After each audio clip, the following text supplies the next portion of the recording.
আমরা কিন্তু কলকাতাতে খুব সুন্দর একটা রাম মন্দির দর্শন করে নিলাম, আর তার সাথে 151 ফিট উচ্চতা হনুমানজিরও দর্শন করে নিলাম। এটা কলকাতার কোথায়? এটা জানার জন্য তো পুরো ভিডিওটা দেখতে হবে, তাই না? চলুন, কলকাতাতে যারা যারা চান যে এত সুন্দর একটা রাম মন্দির দর্শন করবেন, তারা আমার এই ভিডিওটা স্কিপ না করে পুরোটাই দেখতে থাকুন, তাহলে জেনে যাবেন। তো রাধে রাধে বন্ধুরা, সকলে কেমন আছেন? আশা করছি সকলে খুব ভালো আছেন। আমরা কিন্তু বিকেল বিকেল বাড়ি থেকে বেরিয়ে গেলাম রেডি হয়ে। এবার কিন্তু আমরা কোল ভবন বা কোল ইন্ডিয়ার সামনে চলে এলাম, কারণ এখান থেকেই যে আমাদের বাসটা ধরতে হবে, আর এখান থেকে বাসে চেপে কিন্তু যেতে হবে বেশি দূর না, ইকো পার্কে। হ্যাঁ হ্যাঁ বন্ধুরা, ইকো পার্কে যেতে হবে। আসলে ইকো পার্ক 4 নম্বর গেটে গিয়ে নামতে হবে। বাসে উঠে বললেই ওরা কিন্তু নামিয়ে দিবে ইকো পার্কে 4 নম্বর গেটে। তো ওইখান থেকে কিছুটা হাঁটতে হবে, বেশি দূরে একদমই হাঁটতে হবে না, একদম দেখাই যাবে যে সোজা রাম মন্দিরটা। এই দেখুন, যেমন দেখা যাচ্ছে কত সুন্দর না পরিবেশটা। এখানে কিন্তু বিকেলে বসার জন্য দারুণ জায়গা আছে, একটু আড্ডা দেওয়ার জন্য প্রচুর খাবারের দোকান আছে, আর পরিবেশটা চারিদিকে দেখুন না কত সুন্দর। আর এবার কিন্তু আমরা মন্দিরটা দর্শন করার জন্য ঢুকছি। সব থেকে যেটা বড় কথা, রাস্তা থেকে কিন্তু হনুমানজিকে দেখা যাবে, কারণ হনুমানজির হাইটটায় মানে উচ্চতাটায় 151 ফিট উচ্চতা। ভাবা যায় এতটাই বড়। তো রাস্তা থেকে কিন্তু হনুমানজিকে মানে দেখা যাবে, তার জন্য একদম মন্দিরটা চিনতে অসুবিধে হবে না। শুধু হনুমানজি না, ওখানে ভোলা বাবাও আছে। আর ভোলা বাবার ঠিক উচ্চতাটা আমি আবার শুনিনি, তাই ওইভাবে তো আমি আইডিয়া করে বলতে পারি না, বা ওরকম করে আমি বলতে পারি না, না শুনে না জেনে। তবে হনুমানজিটা ওখানে একজনের সাথে গল্প করছিলাম, তো গল্প করতে করতে শুনলাম, তখন উনি আমাকে বলে দিল। আর মন্দিরটা বিশ্বাস করুন এত সুন্দর, এত সুন্দর। কলকাতাতে নিউ টাউনে যে এত সুন্দর একটা রাম মন্দিরও আছে, সত্যি আমাদের মানে ধারণার বাইরে ছিল।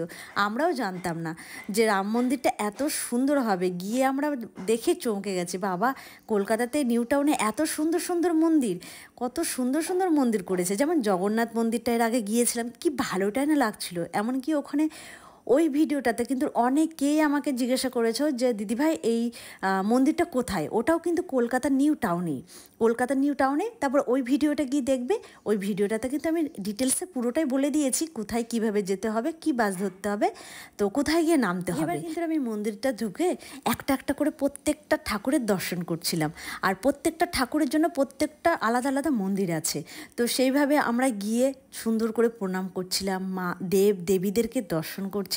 আর বিশেষ করে এত ভালো লাগছিল, আর ওখানে সবসময় ঠাকুরের গান চলছিল, যেটা আমি দিতে পারলাম না, কপিরাইট যদি মেরে দেয় ওই জন্য। এবার কিন্তু ফাইনালি আমরা এসে রামলীলার দর্শন করে নিলাম। কি অপূর্ব লাগছিল, পুরোটাই ফুল দিয়ে সাজিয়ে রেখেছে, কি ভালো লাগছে। আর মন্দিরে ঢুকে দেখছি সবাই ঘুরছে, প্রণাম করছে, আমিও কিন্তু তাই করলাম। পুরো মন্দিরটাকে ঘুরলাম, প্রণাম করলাম। তারপরে এখানেও দেখছি বাবা ভোলানাথকে বসিয়ে রেখেছে কত সুন্দর করে, ছোট্ট একটা মন্দির করে। তো ওইখানে দেখে আমিও চমকে গেলাম, গিয়ে আমিও দেখার সঙ্গে সঙ্গে বাবা ভোলানাথকেও কিন্তু প্রণাম করলাম।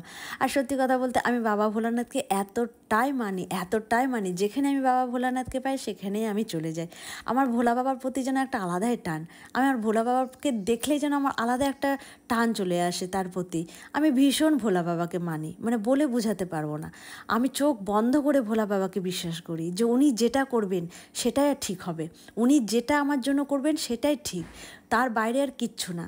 উনি আমাকে ভালো রাখলে ওটাই ঠিক, খারাপ রাখলে ওটাই ঠিক।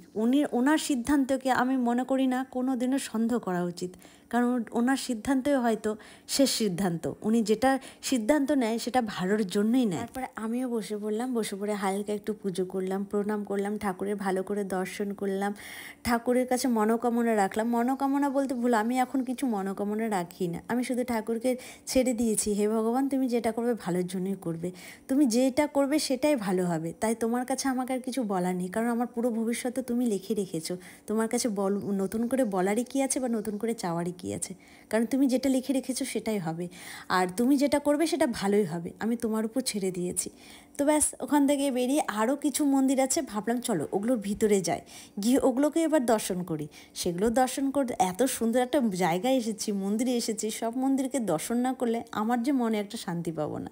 কোথায় কি কোন ঠাকুর আছে না আছে, হ্যাঁ এই মন্দিরটার খোঁজ কিন্তু আমরাও জানতাম না, এই মন্দিরটার খোঁজ খবর কিছুই আমরা জানতাম না। তবে জেনেছি। এবার যদি বলো কি করে জেনেছো, তবে আমি এটুকুই বলবো, আমি ইউটিউবে আমি মানে যতটুকু না ঘাঁটি, আমার ও কিন্তু খুব ঘাঁটে। ঘাটে ইউটিউবে যে কোথায় কী আছে না আছে, তখন ও কিন্তু খোঁজ পেলো, বললো যে এরকম একটা ইকো পার্কের ওখানে একটা হচ্ছে মন্দির আছে, রাম মন্দির, খুব সুন্দর দেখো।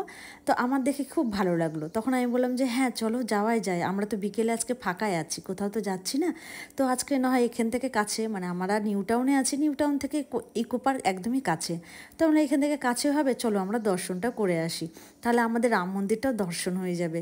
এত কাছে যখন আছে আর আমরা যখন কলকাতাতে এসেছি আর তারপরে যদি দর্শন না করি কেমন একটা লাগে, কারণ দর্শন করে যাওয়াটাই আমার কাছে মনে হলো ভালো। তারপরে এই ভিতরে ঢুকে আর একটা মন্দিরের ভিতরে ঢুকে সব ঠাকুরকে দর্শন করছিলাম, কত সুন্দর মা দুর্গা, মা কালী, জগন্নাথ, প্রত্যেকটা দেব দেবী আছে।